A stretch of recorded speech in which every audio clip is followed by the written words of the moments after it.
बार? मध्य प्रदेश में भाजपा की सरकार प्रचंड बहुमत से बन रही है। तो कांग्रेस तो कह रही है कि हम 200 पार जा रहे हैं। कांग्रेस वालों के पास बचा क्या है जुमलेबाजी के अलावा?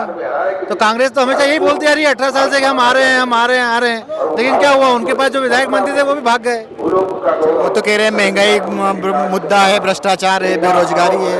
हम हिंदुओं के लिए राम मंदिर बन रहा है, इससे बड़ा और कोई हमारे लिए कोई महंगाई नहीं, कोई काम नहीं पड़ती है। तो वो तो हर देश में पेट्रोल के भाव बढ़ रहे हैं, हर देश में डीजल के भाव बढ़ रहे हैं।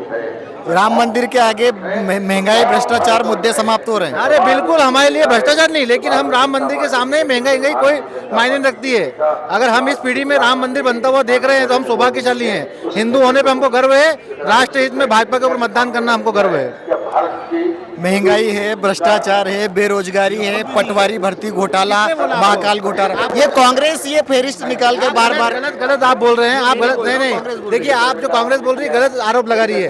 अभी अगर आप रोजगार की बात करेंगे तो महाकाल लोक जो उज्जैन में बना है, महाकाल लोक के कारण अगर आप चाहें तो डाटा निकाल लेना, 6,000 लोगों ने ई रिक्शा लिया है काय के लिए, चलाने के लिए। वो 6 लोगों को ई रिक्शा के माध्यम से रोजगार मिला है। अभी आपको जानकारी होगी कि पिछले कांग्रेस के कार्यकाल में इसी उज्जैन में विनोद मिल, वो बड़ी बड़ी मिलें यहाँ पर जो थी सिंथेटिक वो सब बंद हुई थी। लेकिन अभी हमारे माननीय मोहन जी यादव ने जब से मंत्री बने हैं उनके कारण यहाँ पूरे क्षेत्र में 4 से 5 मिल वापस चालू हुई है, जिसमें कम से कम 20 से 25,000 लोगों को रोजगार मिला है। अभी ऐसी बहुत सारी योजना है मध्य प्रदेश सरकार की, देखो सीखो कमाओ योजना, ऐसी बहुत सारी योजना में कौन कहता है कि भ्रष्टाचार के माध्यम से अगर ये रोजगार नहीं मिल पा रहा है तो भ्रष्टाचार तो पूरे देश में हो रहा है। लेकिन इसका मतलब ये नहीं है कि हम विकास नहीं कर रहे हैं, विकास भी हो रहा है, लेकिन भ्रष्टाचार पे अंकुश लगने का काम हुआ है। अभी आप देखोगे तो कांग्रेस सरकार में जो वल्लभ भवन था वो दलालों का अड्डा बन चुका था, लेकिन 3.5 साल की सरकार में एक भी आरोप किसी भी मंत्री के ऊपर नहीं लगा।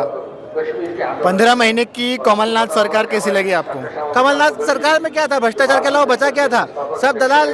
सब दलाल और सब ट्रांसफर उद्योग चालू हो गया था। जितने मंत्री और जितने विधायक थे उन सब ने पैसा कूटने का काम किया था। सरकार के माध्यम से जनता को लूटने के अलावा उस 15 महीनों में कुछ नहीं किया। इसीलिए वो किसानों से जो वादा किया था कर्जा माफ करने का, वो भी क्या कह रहे हैं? किसानों का कर्जा माफ करने का बोला था नहीं 10 दिन का, तो राहुल गांधी पप्पू बापड़ा बैठा रहा, ये सब किसान परेशान थे उसमें। अभी तो कांग्रेसी तो कह रहे हैं कि राहुल गांधी प्रधानमंत्री बनेंगे 24 में। शिवराज सरकार आई जब जाके कर्जा माफ हुआ है किसानों का। 2024 में 3024 में भी राहुल गांधी प्रधानमंत्री बनेंगे इस देश के। वो तो बापड़ा घर चला जाए जब तक नहीं बनेगा। प्रधानमंत्री बन के कठपुतली का नाच होता है ना राजस्थान में, इस टाइप का नाच नचाएंगे वहाँ। जैसा मैडम है सोनिया मैडम, वो भी नाच कठपुतली वाला ही नाच कर रही है, ऐसा ही नाच वो बताएंगे वहाँ पे। पप्पू में है क्या? अपने देश की बुराई इंग्लैंड में जाके कर रहे हैं, ऑस्ट्रेलिया में जाके कर रहे हैं, तो उल्टे देश की बड़ाई करना चाहिए, बुराई करना चाहिए, देश हित में बात नहीं करते हैं। पूरा एक तरीके से वो मुस्लिम वोट को साधने के लिए, मुस्लिमों को एक करने के लिए अपना चुनाव मैंडेट बना दें और बाकी उनमें कोई नहीं, देश हित में उनके पास कुछ भी नहीं है। पूरा देश 100 साल से आज तक का इतिहास देखो, देश का गर्द कर दिया, देश का सत्यानाश कर दिया उन्होंने। कोई ऐसे सूरवीर भी हुए इस देश के अंदर, भगत सिंह मार्ग, झांसी की रानी, कई मतलब सुभाष चंद्र बोस मार्ग, ऐसे नाम नहीं दे, तुगलक मार्ग, अकबर बोर्ड, शाहजहां मार्ग, सब मुस्लिम देश बनाया उन्होंने, हिंदू राष्ट्र को धकेल दिया उन्होंने, हिंदू राष्ट्र नहीं बनाया। धन्यवाद। कांग्रेस हिंदू विरोधी पार्टी है क्या कांग्रेस? बिल्कुल हिंदू विरोधी पार्टी है। जिस कांग्रेस ने राम को काल्पनिक बताने का काम किया है, जिस राम ने इस ब्रह्मांड की रचना की है, जिस राम में, इस भगवान के कारण हम सब लोग आज आप सबकी आत्मा में राम विराजमान है, उस राम को काल्पनिक बताने का काम कांग्रेस सरकार ने किया है। कांग्रेस सरकार ने अपने हवाले में कहा है कि राम सेतु तो कभी था ही नहीं, भगवान राम थे ही नहीं, भगवान हनुमान थे ही नहीं, भगवान लक्ष्मण थे ही नहीं। तो ये काम तो कांग्रेस का है, तो कांग्रेस तो निश्चित रूप से हिंदू विरोधी पार्टी है। अच्छा, वो कह रहे हैं कि वो जो इंडिया गठबंधन बना है उसे देखकर मोदी जी घबरा गए हैं, इसलिए वो इंडिया का नाम बदल के भारत। देखिए मोदी जी 56 इंच वाला शेर है, वो मोदी जी की चाल देखी है आपने? जब चाल देखते हैं शेर जैसे चलते हैं। और ये जो चोरों का एक गठबंधन बना है, ये चोरों का गठबंधन है, ये इंडिया का गठबंधन नहीं है। इंडिया का तो नाम ही भारत माता की जय हो गया है, उसका नाम ही भारत हो गया है।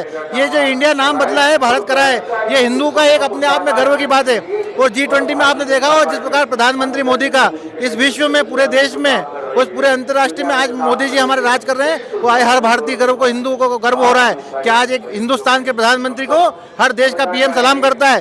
कांग्रेस के कार्यकाल में जब प्रधानमंत्री मनमोहन सिंह जी हुए, प्रधानमंत्री जितने भी प्रधानमंत्री हुए, उन्होंने कभी सिर्फ कठपुतली के अलावा कुछ काम नहीं किया। राजघाट पे बापू को श्रद्धांजलि दिलाने का काम किया। तो पूरे देश के G20 के जितने भी देश के राष्ट्रपति प्रधानमंत्री थे, उनका सिर्फ बापू के सामने झुकवा के मोदी ने हम सबको गौरवान्वित करने का काम किया है। क्या हो रहा है मध्य प्रदेश में? मध्य प्रदेश में खुशी की लहर और भारतीय जनता पार्टी की सरकार पांचवी बार बनेगी। पांचवी बार। कितनी सीटें आ रही है? 150 सीट आएगी। 150। तो कांग्रेस भी 150 सीटों का दावा कर रही है। कांग्रेस तो 20 सालों से दावा करती आ रही है कि हमारी इतनी सीट आ रही है, लेकिन ये फेल हो जाती है। इनके पास कोई विजन नहीं है, इनके पास कोई नेता नहीं है, और कांग्रेस के लोग सिर्फ अपने धन बल के आधार पर चुनाव लड़ते हैं और फिर गायब हो जाते हैं। भारतीय जनता पार्टी के जितने भी प्रत्याशी हमारे सब ईमानदार हैं, वो सारे काम करने वाले हैं, और शिवराज जी और मोदी जी के नेतृत्व में प्रदेश में और देश में बहुत विकास हो रहा है, और इसी विकास के आधार पर हम फिर चुनाव जीतेंगे। अच्छा, अभी जो तमाम मीडिया रिपोर्ट्स आ रही है, सर्वे जो आ रहे हैं, उनमें कांग्रेस की सरकार बनते हुए दिखाई दे रहे हैं। सर्वे जो आ रहा है वो सर्वे को अभी कैसे कह सकते हैं सर्वे में सही आ रहा है, क्यों 15 दिन बाकी है अभी। वो सर्वे आ रहा, वो सर्वे के आधार पर कुछ कह नहीं सकते, लेकिन सरकार बीजेपी की ही बनेगी। लोगों के मन में भारतीय जनता पार्टी के प्रति विश्वास जगा है और विश्वास रहेगा। कमलनाथ आरोप लगा रहे हैं कि शिवराज सिंह घोषणावीर है, चुनावी साल में घोषणाएं करते हैं और भूल जाते हैं। प्रदेश के मामा घोषणा के साथ लाभ भी जनता तक पहुंचता है। आप देख लो, सबसे बड़ी योजना है लाडली बहना योजना। लाडली बहना योजना में सारी बहनों को, मैं ग्राम पंचायत बामोरा का सरपंच हूँ, 600 महिलाओं को 1,000 साढ़े 1200 रुपये हर महीने आ रहा है। तो 6 लाख रुपये महीने मेरे गांव में अगर आ रहा है किसी महिला को, तो उसको संबल मिल रहा है। उस संबल के आधार पे उस महिला को इतना संबल मिला है कि वो वोट देने को आज तैयार है। उतावली हो रही है कि भारतीय जनता पार्टी और कमल के फूल को वोट देंगे हम। वो भी तो 1500 देने की कह रहे हैं। अरे एक तो मैंने दे दी अभी हाल, आपको दे दूं कि ये लो साहब 1000, और एक बोल दो कि दूंगा कल परसों बनेगी तो दूंगा, तो इस पर कोई विश्वास नहीं कर रहा है। अच्छा, इस विधानसभा चुनाव में महंगाई कोई मुद्दा है कि नहीं? आपको लगता है कि महंगाई बढ़ रही है या घट रही है, क्या है? महंगाई कोई मुद्दा नहीं है। महंगाई तो हर समय के साथ बढ़ती है।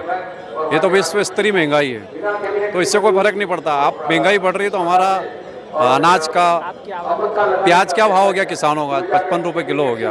तो प्याज भी किसान ने पैदा करा है, किसान साथ में। आप बताइए क्या हो रहा है मध्य प्रदेश में इस बार? मध्य प्रदेश में भाजपा की सरकार बन रही है, 150 प्लस बन रही है, और बनेगी शिवराज जी के नेतृत्व में। देश के हमारे प्रधानमंत्री श्री नरेंद्र मोदी जी के